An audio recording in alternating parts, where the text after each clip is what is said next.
Welcome to the Agency Insider podcast, where we dive deep into the world of digital marketing and SEO. I'm your host, Navneet Kaushal. Today, I have the pleasure of speaking with Georgia Tan, co-founder at SwitchKey Digital. Georgia's innovative approach to SEO combines a user-centric methodology that integrates SEO, UX, and CRO to help business grow and connect with their audience. Today, we'll dive deep into her unique strategies and insights that have shaped her career and her thoughts on the future of digital marketing.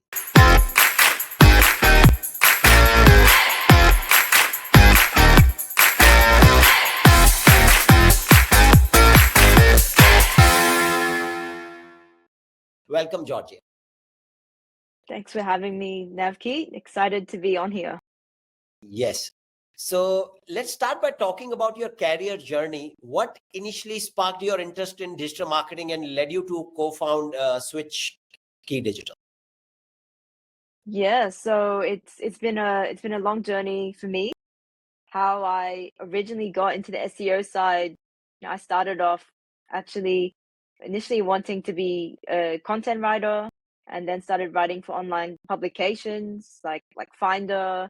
I'm writing about everything from like drones to coffee machines to reviewing movies, all kinds of things. And that's where I really learned about SEO in the first time, and really I guess fell in love with the strategy and data side of SEO, and seeing how much impact that can have for brand on their visibility and their bottom line.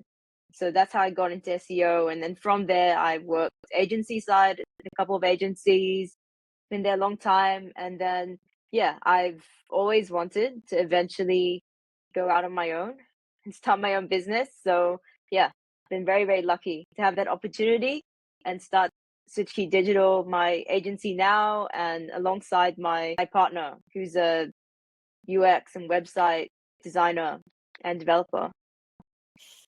Okay. So how long you been running this agency now?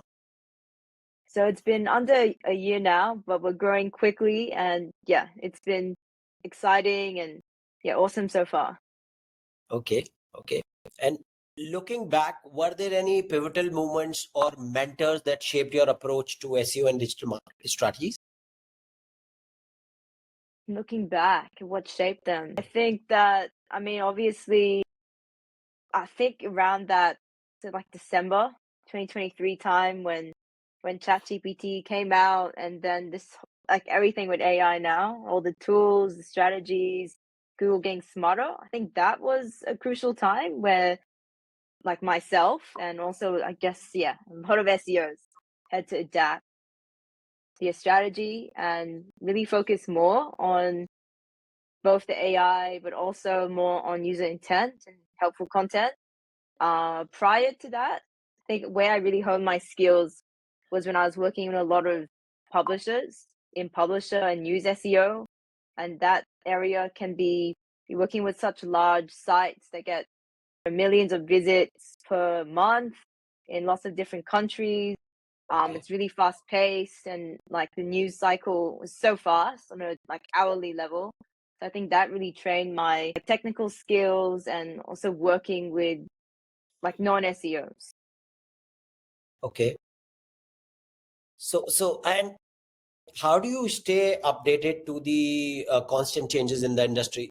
I mean, you know how often they come now. Yeah, so it's definitely a few things. Like online, I'll follow like key people like on LinkedIn. I still love reading some like the good in-depth articles like on Search Engine Journal, on different blogs of people I follow. And Okay. then I think also investing in the in-person like conferences that I've been going to and speaking at here, like in Australia, but also internationally. And then actually getting to speak to lots of SEOs who are doing really cool stuff in person and like really get to, I guess, dig their brains in the masterminds has been really helpful as well. And then we also have like smaller, like local events, meetups here every month as well. Okay. So it's more the offline networking helps as well. Yeah, and I think like really getting to chat with people who are testing very specific things or seeing what's working in their niche. I sometimes find, like, with all the chatter online, it's still great to get the anecdotal, like what people are actually seeing, like on the ground with their Right. different sites too. Okay, and of course, you mentioned you've worked with the major agencies and brands. How did this early experience shape your approach to SEO and digital strategy, which you use today? Yeah, so I mean, for me, I am a very white hat SEO. I'm very holistic as well. I think working with a range of businesses like medium-sized enterprise, and you realize that SEO, it's involved with so many different parts of other departments, like product, design, development, marketing. So really SEO has to fit into the entire brand, into the entire brand and digital strategy. So because of that, my approach, yeah, is really user first, customer first, and making sure that SEO fits with the overall brand strategy and being holistic. Okay, so do you find much difference when you mention you work with enterprise as well as the mid-sized business? So is there a different way the SEO is approached, or it's the same way, just the implementation is different? I think that the goals of the clients can be really different. Like for enterprise, a lot of the time it is about really, like, even before being able to make a small change, or as an SEO, you might not even have the permissions to make any change on the CMS yourself. So it's really about having to justify the impact that your SEO recommendations, like the technical changes, the content that you want to add, like how is that going to impact the business's bottom line? Like how much growth will they see, or like can we put a dollar figure to that? And then for medium-sized businesses or small to medium, right? Like if you're working Right. directly with someone really, really invested as an owner or someone really high up, then of course they want to see results potentially faster and see those conversions, which means, yeah, I think that's really where it can be really rewarding, I guess, as an SEO, to be able to implement most of what you want and really, really be able to see that growth. Okay. So yeah, I would say medium-sized businesses is where you can really, like, you still have a lot of resources potentially, so you can do more, but enough bandwidth to actually get it done faster and actually focus on like great tactics in SEO and implement, rather than spending time also just like justifying to even get the Right. buy-in. That happens with us all the time. You're right. Yeah. Okay. So let's talk about the content side. And of course, you mentioned you started working as a content writer first. And so you've been in this industry for a while now. And of course, have you seen content strategies evolve over the year, especially with the rise of AI, or they have stayed same? It's definitely changed a lot. Like since I started in the field, like more than a decade ago, like I think before, the way we've been taught to do SEO, like in terms of like say, the heavy focus on like writing in a sort of pillar format, your like the metadata and then your H1, your H2s, and being very structured like that and really focusing a lot on keywords. I've definitely seen that shift and that strategy not really working as well now if we don't consider like showcasing more of the like expertise and experience in the content, and other brand factors as well. So it's more like EEAT is to be incorporated now. Without that, the content doesn't make much sense to Google. And I think really focusing on like actually making the content unique and engaging for readers, so that yeah, they actually want to read most of the piece, they spend longer on the page, then they want to click on other articles. Whereas before I feel like it was a lot easier to be able to, optimize for that keyword and mention that and have a pretty SEO optimized page and you're done. But now, yeah, there's a lot to think about. Okay. Okay. And how do you think businesses should adapt their contest strategies in light of these changes? just by writing unique content, as you mentioned, or different ways as well? Yeah, so I guess my answer won't be the easy answer. I think like businesses, we still need to make and use data to make our decisions as much as possible. So that could be both looking at search data, but also you making sure you're actually using the information from other sources as a brand, like your customer data, from sales and everything to really, I guess, have pick a very personalized strategy. And then with the content itself, I've really learned like, yeah, I think it doesn't take one person to write good content. Like it probably takes, at least three. Because if you have someone who doesn't really like have the subject matter expertise writing it, you'll be able to tell. So you really need to weave that in. And the more value, like the more you can create something to really help a reader, like adding another content asset, for example, like a guide, a downloadable, making unique images that are not stock images, making accompanying video, all of those things will really enhance like the overall page.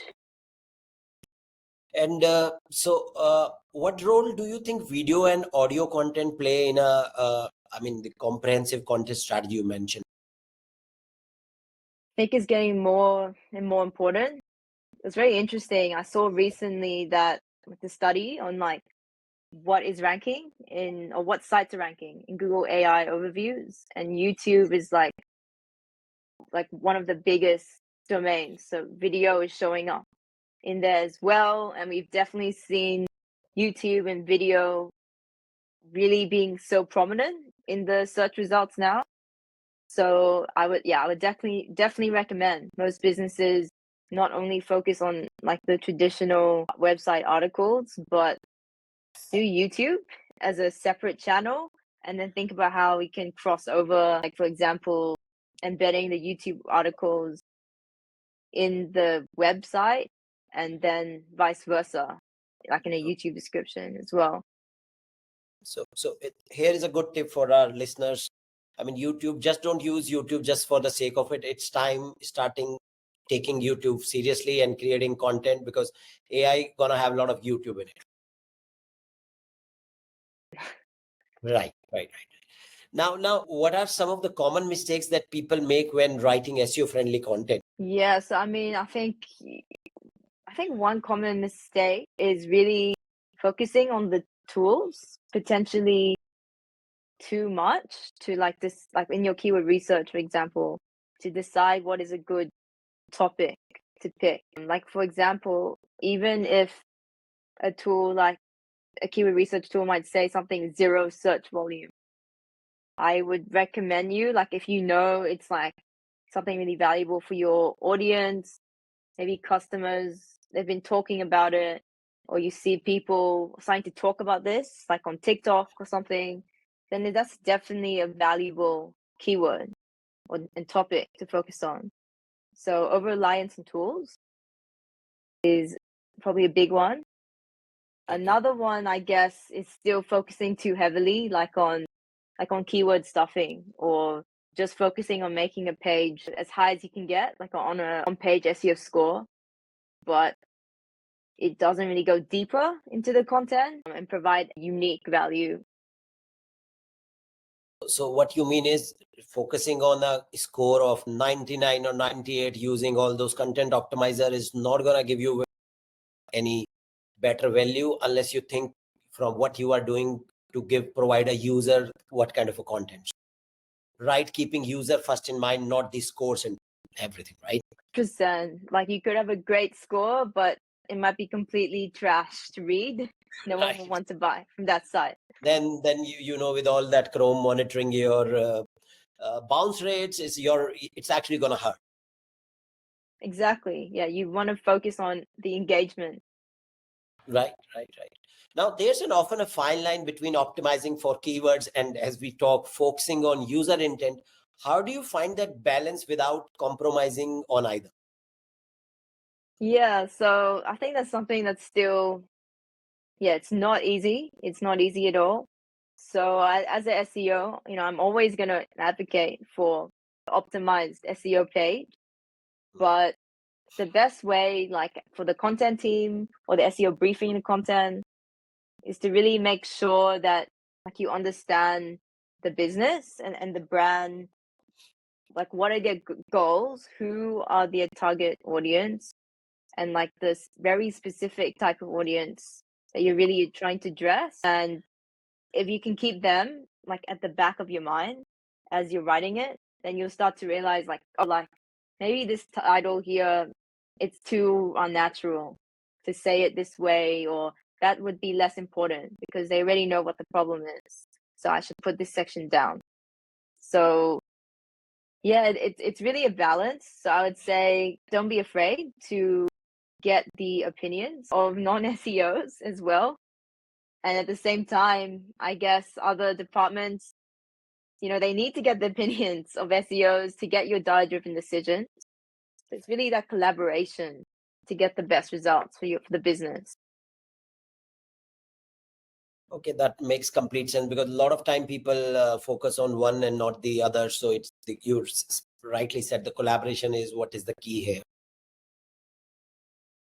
Yeah, definitely, definitely. I think the collaboration, and it will be a compromise, but the business, I think, if you have a cohesive strategy, it will really, really show to customers, and it's so important.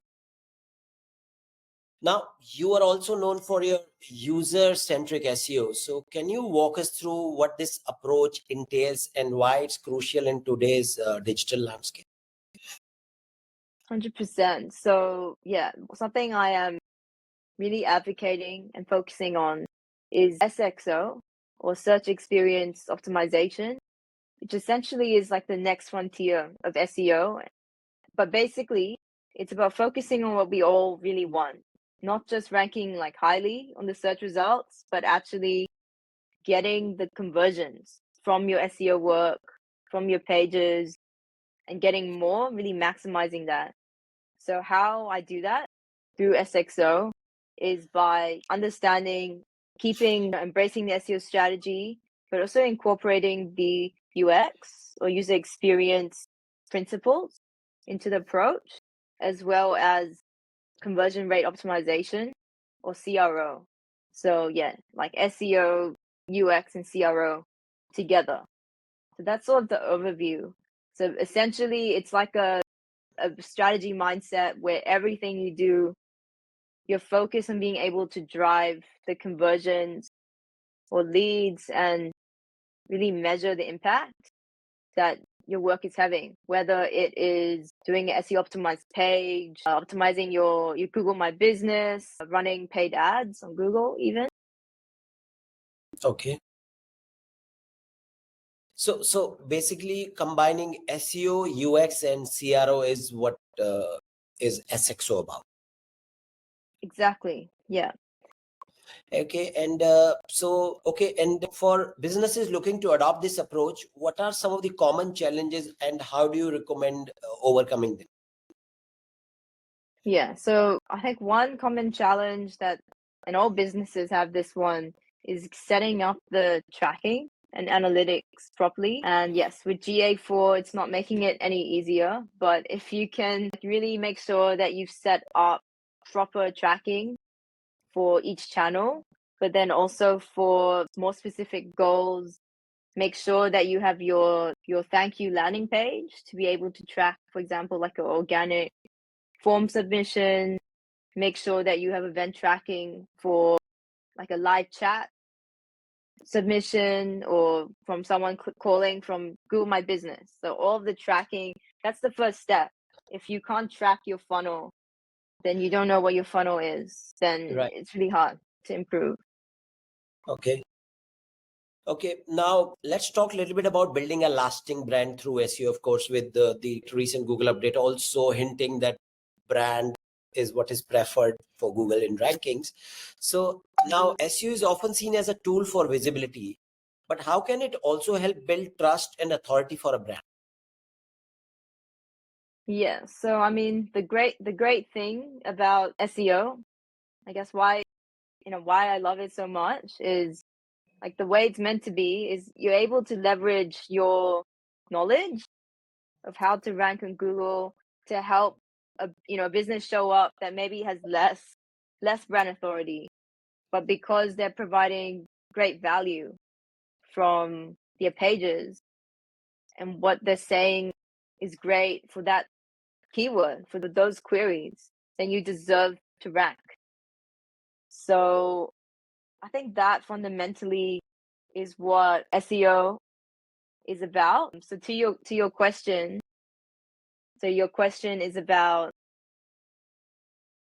how to make how does Is SEO fit in how with the yeah, SEO branding? helps in building trust and authority of a brand.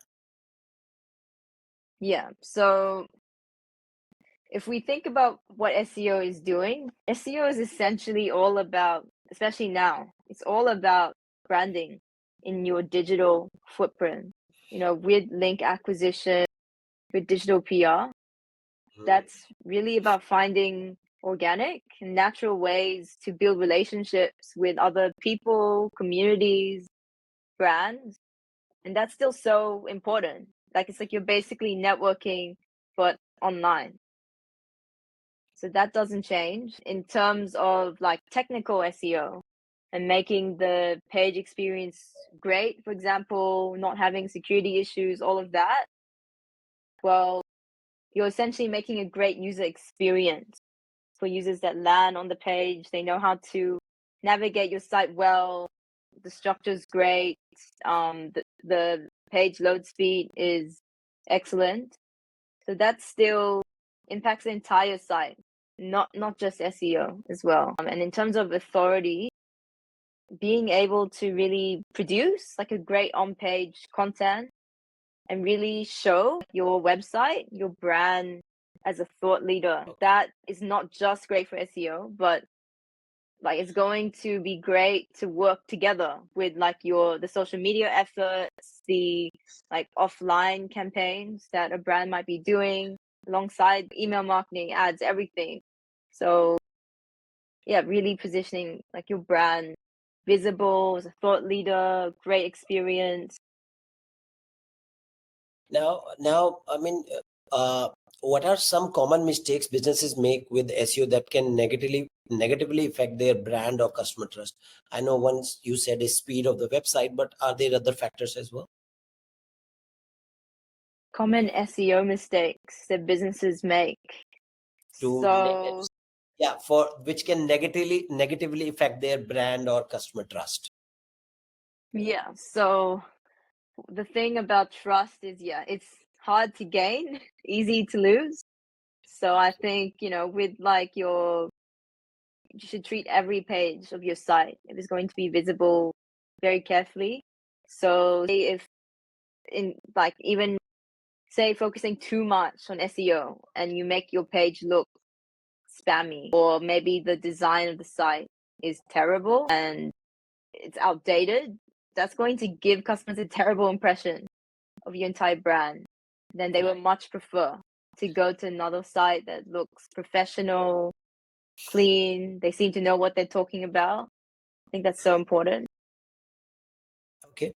Now, how important is storytelling in SEO?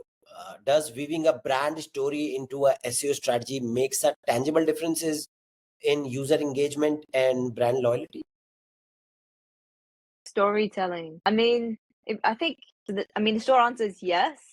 And of course, where you are in that user's journey to buying a product or deciding on a service will impact like what elements of storytelling that you need. Like for example, like in the brand awareness stage when yeah, a user doesn't know anything about your brand, then that's when you have to show them that you're trustworthy, you're a great brand, have like really like human centric, have your about us pages, make your brand vision and the values very clear. I think that's been getting more and more important for consumers as well. And then like say you're more in the like you're ready to convert, like you're at a very commercial, it's a very commercial query, you just want to buy the product.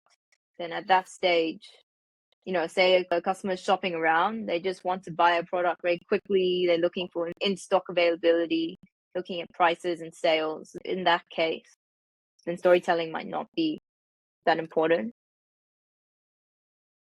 Okay. Let's moving on more into the SEO. Now, what do you consider to be the most important ranking factor in right now and in 2025? Yeah, so of course, there's no way I can only advocate for one ranking factor. So yes, I will not say that just do content. I definitely don't recommend that. I'm also not going to say just do links only. So I Right. think it's really the combination. And like, say you are a pretty established site, you already have a great domain authority, you're already very well known in your niche, then maybe it's more about focusing on the technical SEO and having a great information architecture, improving your crawl budget, versus if you're like a very new brand, you just started out, your website just came out of the Google sandbox, like completely new, Right. then yeah, 100% you need to then, I would say, it's more like it's a word, like a spectrum. Like if you're a small site, then I'd say yes, you need to focus on building your reputation and relationships through links, but also you need to continue building your quality content. But if you're a larger site, the issues will be maybe less about links, could be about content, would definitely be about technical and managing all the pages. So, I mean, of course, that's a valuable insight for a smaller and a site which is just, or a business just launched. The more is the link and reputation, of course. And for a bigger site, we always see its technical issues and the crawlability also matters, right? Now, are there any underrated SEO techniques that you think more people should be utilizing? Ooh, that Hmm. that's a great question. I'll throw it out there, like it's not like a sexy one, but obviously internal linking. That's super, super important. I think just because it seems like it's maybe hard or not as fun, like that can be overlooked. That's so important for maximizing the site structure and for everything. Underrated. Yeah, I mean, I'd say I'd say finding I definitely advocate using AI still, but with the human editing. Right now, everyone's talking about, ChatGPT. I personally have also like using Gemini for like content and brainstorming. I think that is underrated. I definitely see Google really going to try to step up in that area. So I would also say like check out how you can use Gemini, especially for ideas and brainstorming and creativity. It's been really good.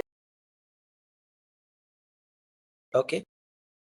Now, of course, every field has its challenges. What do you see as the biggest hurdle in SEO right? Yeah, so I think really the theme of like what we've been saying today, I think the hard part is that SEO has become so much more complex, and with Google's like algorithms getting so much smarter, really being able to understand like through natural language processing, like sentiment and entities a lot more. I think the hard part is that SEO, yeah, it's really becoming more focused on the users and branding. And it's going to be, I think we can't just do SEO in our silo anymore. We have to not just focus on the website. We have to look at all that. We have to work with other channels. We have to optimize for different formats like video on YouTube, on TikTok, and have that cohesive brand experience to really actually provide more value to users. So yeah, I think just a lot more to do than how it might have been, like 10, 20 years ago. So, I mean, of course, it's a lot to do for a user who is coming, or for a person who is doing SEO for the first time. Now, can you share an example of a particularly difficult SEO problem you have encountered and how you have solved it? A difficult problem. Yeah, I'm trying to think about one where we did actually, get to the bottom of it. So I think, one problem was, I had this publisher client and like they were basically getting hit by the algorithm updates and wondering like, why can't they, like, what are they doing wrong? They're having a great content velocity. Their content is SEO optimized. The site architecture is pretty good. They have like good subfolder structure. They have good internal linking.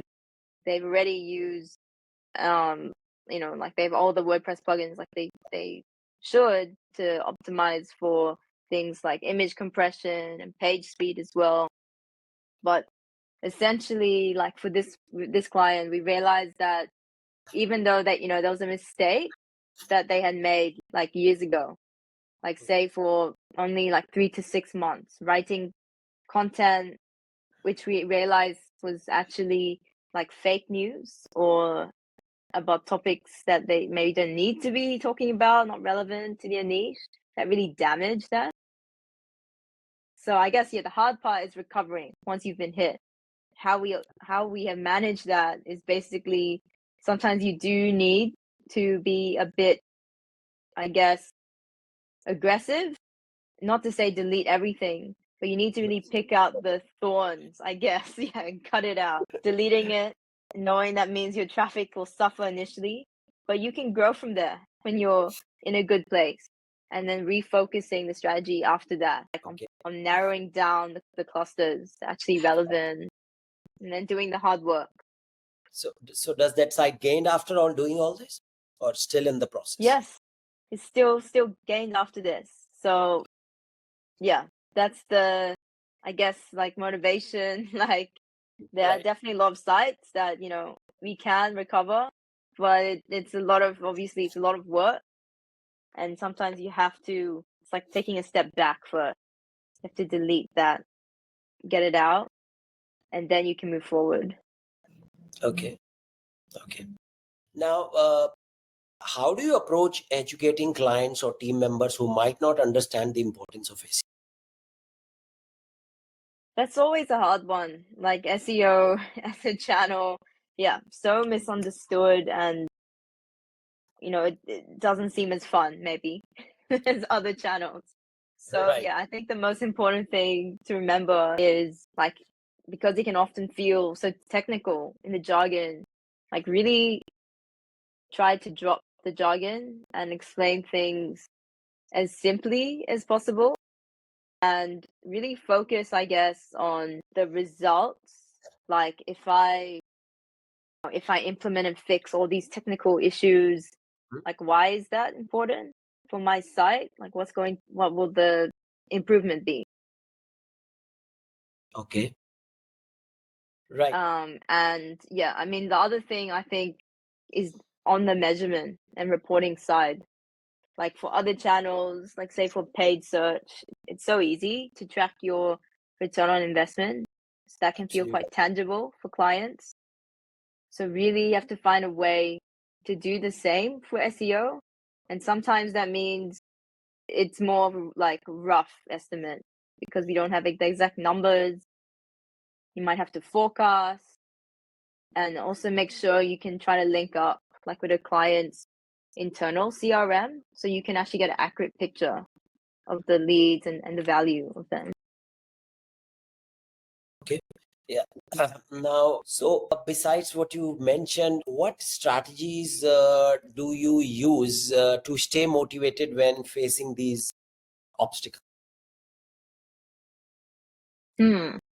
Yeah, so I mean, I think just trying to reframe, I guess, that like, like I'm doing SEO because like I want to help businesses to succeed and give them the tools to succeed like they should. So yeah, I think some of the self-talk, sometimes I think SEOs can get so stuck in only thinking about SEO like 24/7 of the time.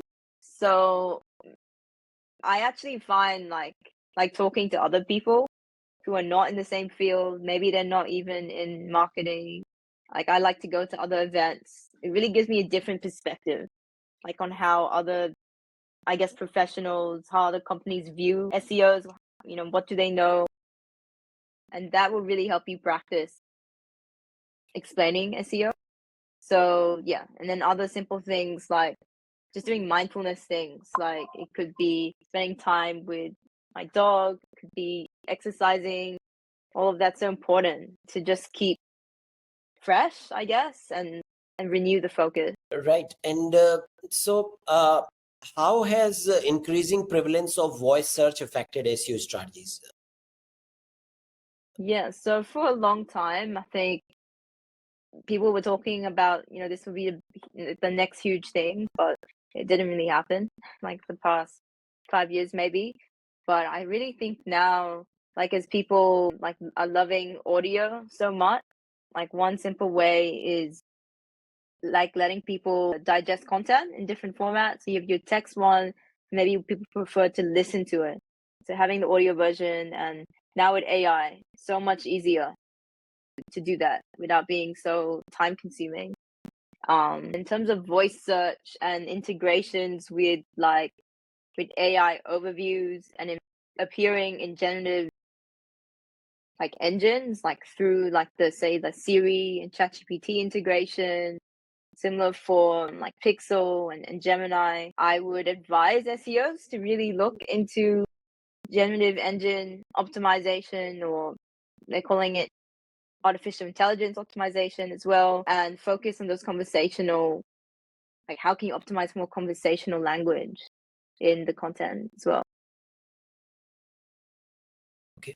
Now, also, can you share some tips for effective local SEO strategies? Yeah, so local SEO strategies, obviously with Google My Business, I think the biggest thing is locality. Make sure you optimize for all the areas served. Make sure that your NAT, like the prominence of your name, address, phone number, is clear across all your properties. Reviews are still super, super important as a ranking factor within GMB. So make sure that you have like a good rewards, like a system in place to ask all your happy customers to give you reviews instead of just the ones who are incentivized in other ways to leave one. Okay. Yeah, I mean, some quick tips there. And of course, don't forget about building the local authority, which could be through citations and like that. It could also be about actually being present in the local community, taking part in events, could be like sports games, could be charity events, anything. And then you get natural mentions back that way too, and show that you're a real business locally. It's kind of a making more of co-citations work. Yeah, definitely. Definitely. Okay, now for those just starting in digital marketing, what skills do you believe are essential to thrive in this field as of today? Yeah, so I think definitely, having that inquisitiveness to really like want to dig deep and explore the different channels. I think you do need both like a data-driven mind, because all of this is a lot of data, a lot of like tools to think about, and need to be able to, I guess, digest that and then communicate that, report it, track it. And then I think it's just having that curiosity and patience as well, because these things are changing so much now. I think really having the passion to keep up with the latest updates, because things could literally be changing like every couple of months. That's probably faster than that. So it's really about having the curiosity to experiment with the latest technologies and keep up. Yeah. Okay. Now, of course, as you mentioned, digital marketing is constantly evolving. I mean, are there any go-to sources to go and learn for people? Would you recommend some go-to sources? So, like for SEO, for beginners, I always love to recommend learning SEO.io by Elias Solis. It's a Yes. great one because it has Right. like a whole roadmap there, really gives you a lot more guidance to kind of steer your career, like what part do you want to focus on, and has so many resources. And then I would like Like just even looking up like SEO influencers and following some of them, whether that's on LinkedIn or X, you'll get a feel of like, what do you agree with, what do you not. So do that as well, and get down to some SEO conferences. That's such a great way to both hear like the like talks that are important in 2024, but then you can actually just go up and chat to different people, um, which can be a lot more digestible than just reading and reading as well. Okay. Give us some of your favorite SEO tools which are not SEMrush and not HRFS. My favorite SEO tools. One that I've really liked recently is also Page Optimizer Pro for the From for search data. Kyle Roof. That's right. That's right. Yeah. Awesome. Yeah. And I also recommend, yeah, like Survey SEO is great as well for on Right. page. Yeah. I mean, like technical stuff, it's not going to be that exciting. I'm still stand by, Screaming Frog, Moz. Sitebob's Okay. great for the online version and dealing with that stuff in the cloud. Right. It's resource extensive, right? Yes. Yeah. I think, yeah. If a new person can underestimate what it can do to your laptop. Yes. Okay. And I'm sure you've been into content. So what are your favorite books you will recommend, which are not SEO, but otherwise which makes some difference to your thinking and your entrepreneur skills? Yeah, so that's really something, I still need to get to. I have like a whole list of books to read. I think Okay. one that would be great to recommend is, I think it's called Ikigai. So it's like Yes. the Japanese philosophy, Right. like I have read finding that your book. Very purpose. right. Yeah, yes. So yeah, that's So one. it's how people live so many years there because of this finding the purpose, right? Yes. Okay, now how do you think the relationship between SEO and other digital marketing disciplines will evolve in the coming years? Yeah, so I mean, I really see that they're really, really getting more and more interconnected. So, for example, yeah, SEO and the video team, or SEO and the social media team, we have to work closer and closer together. And yeah, like for people that say, like, is SEO like dead in 2024? Like, should I focus just on, I don't know, on Reddit and email or something? I definitely say that's not the case. As long as people have search engines, as long as it's Google, whatever's on there, that's all to do with Right. SEO. It's just taking on much more sophisticated form. Okay. Right. Okay, with that, we come to the end of the show. Thank you so much for sharing your insights. Before we wrap up, is there any last piece of advice or insight you would like to leave with our listeners who are looking to improve their SEO and content strategy? I'll just keep it simple. I'll just say, make everything user first. Really Okay. think about, know your audience, and focus on how you can engage them and get those conversions by being helpful. Okay.